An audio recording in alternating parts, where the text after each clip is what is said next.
Friday, everyone, and thank you so much for watching This Is Now. We want to start with a heads up on a upcoming press conference this afternoon. Right after This Is Now at 12:30, Maui police will be updating us on that list of missing people following the Lahaina wildfires. So we're going to be bringing that to you live on your H&N digital platforms at 12:30. Meanwhile, in another blow to Maui's economy, organizers announced today that the Maui Invitational will be relocating to Oahu. Kyle Chinen joins us with an update on that.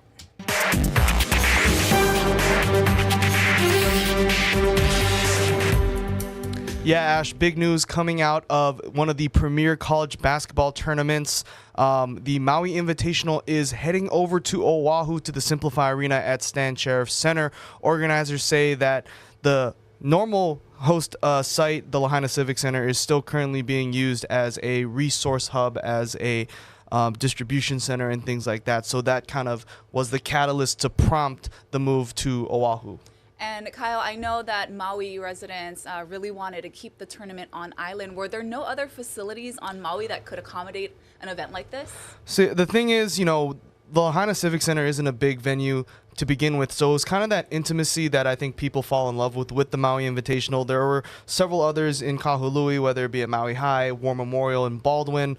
But you know, with everything that's going on in Lahaina, so close to that Civic Center, I think they felt it was the best decision to move elsewhere off island, and just with the bandwidth with the internet, you know, this is a nationally broadcasted tournament, so I feel they didn't want to take away from, you know, the limited supplies and resources they had in Lahaina and Maui in general. So they're moving it to a significantly larger venue at the Stand in Manoa. It's a 10,000 seat stadium, but you know, just the revenue that the Maui Invitational brings to Maui in general will be kind of a hit for the island that is struggling right now. Yeah, talk about the numbers. How much are we talking about? Yeah, so I have this written down. So annually, you know, the tournament brings in about 16 million in visitor spending just for the tourney itself. So big draw as far as tourism, as far as, you know, businesses, people going around the island to explore in between games. So that is a significant hit to the economy when it comes to the Maui Invitational. Yeah, and talk about the impact just for the island. What does the tournament mean for Maui? You know, it's cool. It's one of those things where, you know, back when Oahu had the Pro Bowl, it's kind of that same feeling. It's something cool. We had the pro teams, the pro players coming to Aloha Stadium. You know, when we lost that, the Pro Bowl, it was kind of a big hit. Almost like a sense of pride. So not having the Maui Invitational again, you know, with COVID, they moved it to North Carolina. They just kept it on the mainland during the pandemic. It just kind of felt like that all over again, that they lost something that was pretty unique and special to the Valley Isle. Do we know any details about this Oahu tournament, when it's happening, the teams that are going to be coming? Yeah, so as far as teams, I don't have the full field, but it is loaded. You know, besides the host team, Chaminade, who hosts the tournament every year, you have 5 teams that are ranked in the top 10 in the country. So big-time teams, big-time programs as far as collegiate basketball, and it's going to be happening. I wrote it down too. I was going to make sure, Ash, that I get it right. It's going to be from November 20th to the 22nd, so 3-day tournament over at the Stand. And the vibe will just be a little bit different. I mean, we've seen the University of Hawaii host tournaments at the Stand Sheriff, so it'll probably have that same feel, but just won't have that intimate feel that the Maui Invitational traditionally has. Like the Diamond Head Classic. Right, yeah. right. All right, Kyle Chinen joining us this afternoon with the late-breaking update. We're going to get to some more headlines. Lahaina residents and business owners will soon be escorted back into the disaster area to salvage whatever is left. Maui County aims to grant access starting Monday, September 25th. The county plans to identify safe zones cleared by the Environmental Protection Agency. Residents will be notified of those zones and issued entry passes next week. In addition to the mental health professionals and the other service providers, we're working very closely with cultural practitioners and cultural observers and advisors. Using kumu from Maui and using kumu from the Lahaina community, part of this process is making sure we also respect the cultural aspect. Translators and psychologists will also be available, and residents can bring insurance adjusters and spiritual advisors. Officials do warn that access may still be restricted to unsafe structures, especially multi-level buildings. There are at least 6 investigations into the Maui wildfires, and a congressional committee is calling Hawaii energy officials to D.C. to testify. Daryl Huff has more on the search for answers. The demand for answers and accountability is understandable, but there is concern that so many uncoordinated investigations could conflict or leave key questions unanswered. Every government action and inaction since the fire has been a complete failure. We need to stop these government failures at some point. Now is the time. I definitely encourage this whole fire to be investigated further, not only for just legislation, but just on a criminal level. Ann Williams joined other residents asking the Maui Council to investigate county agencies, including police who she believes accidentally directed people to their deaths. We just were one of the smarter people, disobeyed the cops. I had a whole family in my car, including the 2-year-old.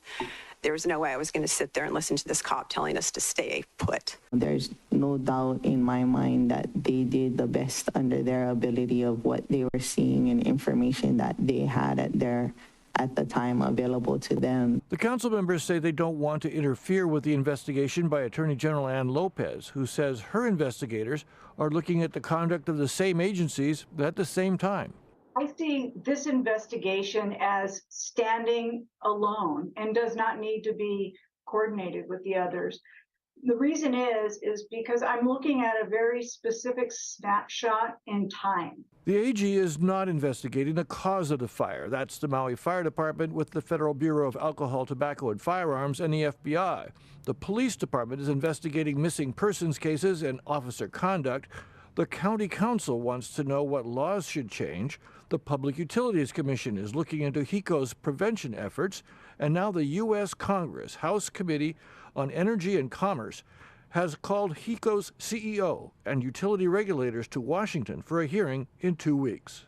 I am not coordinating with other agencies, and the reason is it is important that this investigation be wholly independent. I think that people want a transparent and objective assessment of what happened. But some say assigning blame will just cause more division. No point fingers and say, you should have done, shoulda, coulda, woulda, but help by not creating a fire within our county, within our state. Meanwhile, the many, many lawsuits filed could force many of the investigative subjects to be extra careful, which could drag the already slow search for answers well beyond a year. Daryl Huff, Hawaii News Now. Happening today, the future of emergency medical response on Maui will be up for debate.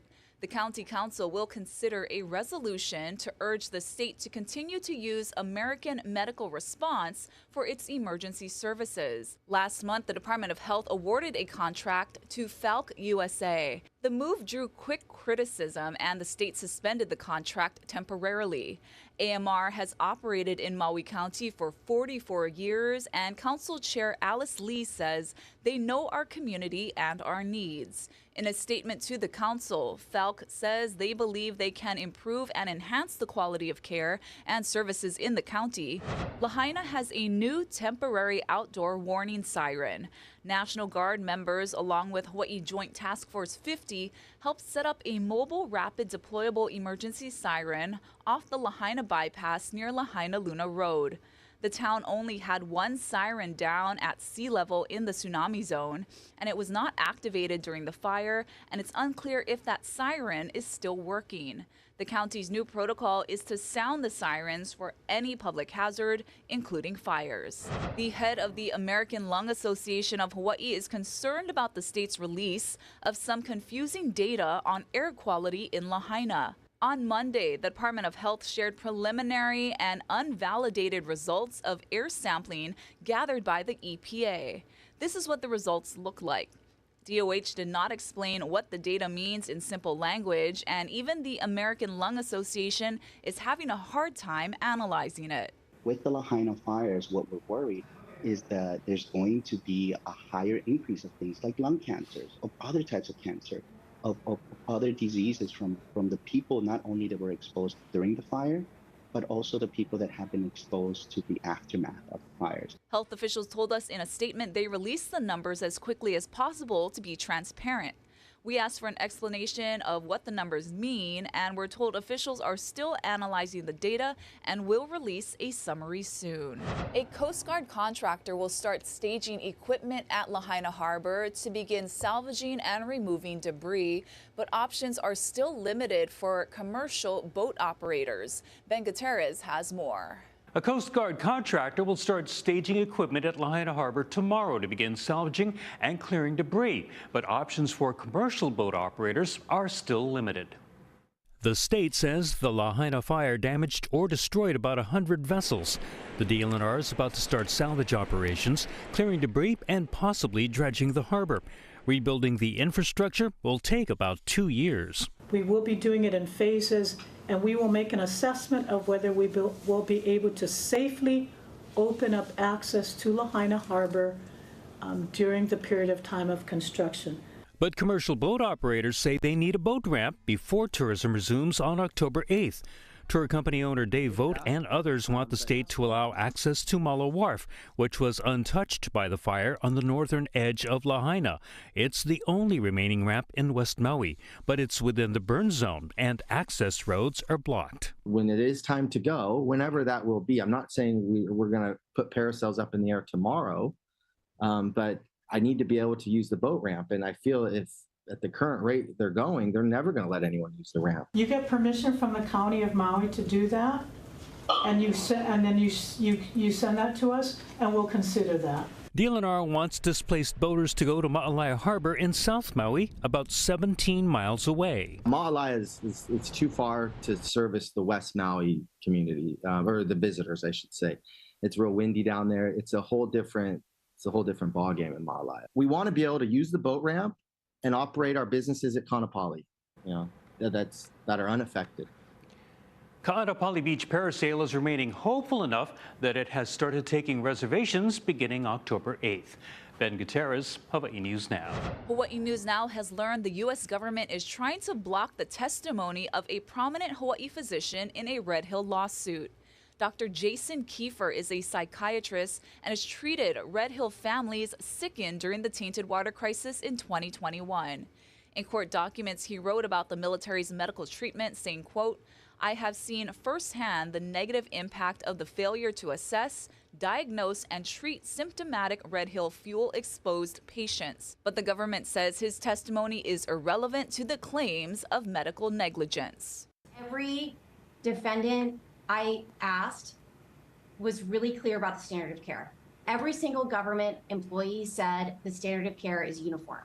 Take basic labs, x-ray, medical history, advise of risks. That happened only for the service members and not for their families. My children, my husband, several thousand military dependents and our civilians did not get the same level of care. A federal judge will hear the issue next week. The doctor told HNN he had no comment out of respect for the legal process. Atlanta newlyweds came to the islands 2 weeks ago to celebrate their honeymoon, but the vacation took a heartbreaking turn. The husband suffered a devastating injury during a surf lesson. Mark Carpenter has their story. Brendan Town and his wife Cho Park came to Hawaii for a dream honeymoon. After spending their first week on Oahu, next stop was a trip to the Big Island. Last week, Brendan signed up for a surf lesson in Kona, which got off to a thrilling start. So excited, that adrenaline's building up, and I hear them shouting, "Pop up, pop up." So I pop up, and I felt a tiny little twinge in my back, and I was like, "Ooh, might have pulled a muscle or something." Nothing major. Rode the wave out, jumped off the board, swam around, had fun. And everything seemed okay. He surfed for an hour more before meeting his wife for lunch. We have pizza and we eat, and by the time that we're ready to pay and to leave, I realized that I can't move. Like this is bizarre to me. So I try to stand up again, and I just slumped right back down into the chair. He immediately went to the ER, where doctors diagnosed him with surfer's myelopathy, a rare non-traumatic spinal cord injury due to hyperextension of the lower back. He's now confined to a wheelchair, paralyzed from the waist down. And what's baffling is it just seemed like a minor tweak. Nothing that I haven't been through before. I've been hit by a car biking in Atlanta, and that was insanity. And I literally popped up and nothing was wrong with me. This is just the tiniest little pinch. And then the time started ticking, and before I knew it, I just couldn't move. Life altered in an instant when Brendan is staying positive, determined to recover for his wife and their baby boy, who's due in February. The hardest part about this is not being able to be there for her how I'm normally there for her. Now she has to be there for me. And that puts strain and pressure on her when it's just not needed. Like, she's got to focus on taking care of herself and the baby. Recovery time from this injury varies from days to years. Brendan has already started physical therapy and says he's feeling a bit stronger each day. I know that I'm going to get better one way or another, even if I'm in a wheelchair. That's not going to slow me down from being the greatest papa in the world. It doesn't matter what's thrown my way. I'm gonna take care of it. For the first time in history, the United Auto Workers Union launched a strike against the three big automakers at the same time. Now, the UAW represents hundreds of thousands of auto workers from across the country, but so far only 13,000 have walked off the job. Natalie Brand has more. No one wants a strike. President Biden, who prides himself in being pro-union, threw his support behind the United Auto Workers amid its historic strike against the big three automakers. Auto companies have seen record profits. Those record profits have not been shared fairly, in my view, with those workers. Workers at three assembly plants in Missouri, Ohio, and Michigan took to the picket lines overnight, demanding higher wages, a shorter work week, and return of pensions. It feels good that we're actually out here standing up for what we deserve. Get this contract settled today so we can get our family fed. The United Auto Workers Union is asking for a 40% pay hike, but so far automakers have offered half that. For the life of the contract, the initial demands were over $100 billion. We still have a ways to go with the offer they put on the table last night. GM CEO Mary Barrett told CBS News that companies need to step up their investment in new technology as vehicles transition from gas to EV. President Biden says he hopes both sides return to the negotiating table, and he sent the acting labor secretary and a senior advisor to Detroit. With each passing day, economists say the strike could be felt by all Americans. The best estimates that we've seen as far as the cost of this strike, it could potentially be upwards of $5 billion of total damage in the first 10 days. UAW leaders say they expect to be at the bargaining table Saturday and are awaiting a response on their counteroffer. Natalie Brand, CBS News, the White House. Well, it's that time of year when health experts are worried that the country could face another triple-demic. That's when COVID, the flu, and RSV are circulating at the same time. But as Haley Ott tells us, the U.S. now has more tools than ever before to try to keep people healthy. Federal health officials are getting the word out that Americans should get protected this fall. The prevailing notion had been that COVID, flu, and RSV ruled our lives. This is the year that we can turn the tables on all three of those respiratory infectious diseases. Dr. Nirav Shah with the CDC says that's because we have more tools now to fight back. Earlier this week, the CDC recommended everyone 6 months and older get an updated COVID-19 vaccine as cases and hospitalizations increase. Those vaccines should be available in the coming days. As for RSV, we've started to see an uptick in some parts of the country in the Southeast when it comes to RSV. If you're over the age of 60 or you have a young child, now is a right time to talk with your doctor, talk with your pharmacist about getting the RSV vaccine or immunization. An FDA-approved RSV vaccine is also available for pregnant people to protect infants. Flu cases remain low for now, but the CDC expects activity to increase in the coming weeks.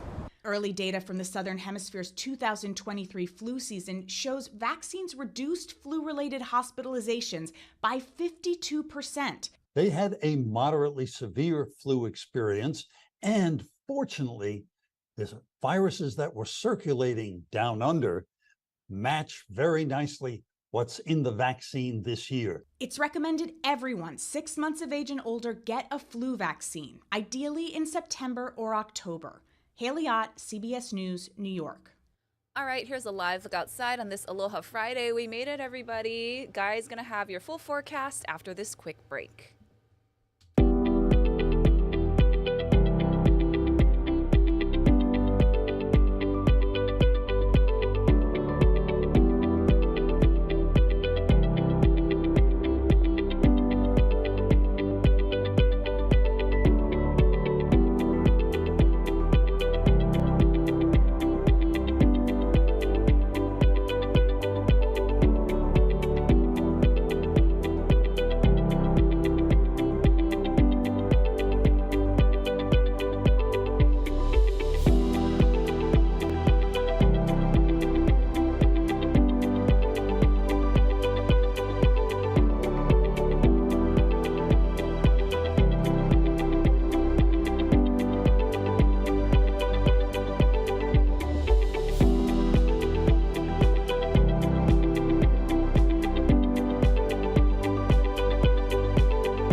The drought conditions continue across much of the state. And in fact, according to the drought monitor folks, it's only going to get worse over the next couple of months. It's only going to intensify. So be very careful when you're out and about because the brush fire threat is high. Even though there are no fire alerts, just know that it's very dry and fire prone out there, especially for parts of Maui County suffering from severe drought. Now here on Oahu, we're suffering from moderate drought for most of the island, save for the windward side. And that's abnormally dry. Pretty much the same for Kauai. And over the next several days, we're not going to see significant rainfall to help us with that drought situation, even though we might see a few spotty showers come and go from time to time. The next chance for some meaningful rainfall between Sunday and Monday, that's the leftovers from Hova. Remember that hurricane got up to Category 4 status, but it's just a mass of moisture that's hopefully going to come in between Sunday and Monday. And if those showers come in, they'll favor those windward and Maui areas. Leeward sides will remain mostly dry for the duration of the forecast. And then there's another chance for rain, maybe sometime Thursday into Friday. That's that disturbance that's forming in the East Pacific, could become a tropical depression. So again, basically calm weather. Trading's running nice and breezy today, slowing down just for a short time tomorrow. Then they'll come back up to speed and they'll run pretty steady from Sunday through Tuesday with lighter winds again due back on Wednesday and Thursday when things will be a little bit sticky. If you own an electric bike, there's a recall you should know about. 45,000 of the e-bikes are being recalled over an issue with the mechanical brakes. Now, this brand is Electric Bikes. The company says the e-bike's mechanical disc brake calipers can cause riders to lose control. It's a crash and injury hazard. Now, so far, there have been 4 reports of riders losing brake power, including 2 injuries that involved cuts, scrapes, and a broken bone. Certain electric e-bike models purchased between November of last year and May of this year are included in the recall. The bike's model name is printed on the rear rack. Now, Electric Bikes is contacting consumers directly. However, you can go to electricbike.com and click on the recall button to find out if your bike model is part of the recall and get a free repair kit. All right, let's end with some good news. So people in Southern California are venturing out into the Pacific to see an electric blue ocean spectacular being put on by dolphins. Check it out. So it's the light show that videos captured from the coastline shows the mammals jumping through glowing waves, igniting a neon blue spark. Marine experts say the bioluminescent water is the result of a massive bloom of photosynthetic plankton. Now, the rare sight used to happen every 5 to 10 years, but now occurs a few times a year. Scientists say that's likely due to climate change. And look, it even happens when you walk in the sand. It's pretty cool. All right, thanks for watching. This is Now. We're going to have that press conference with MPD coming up in a couple minutes.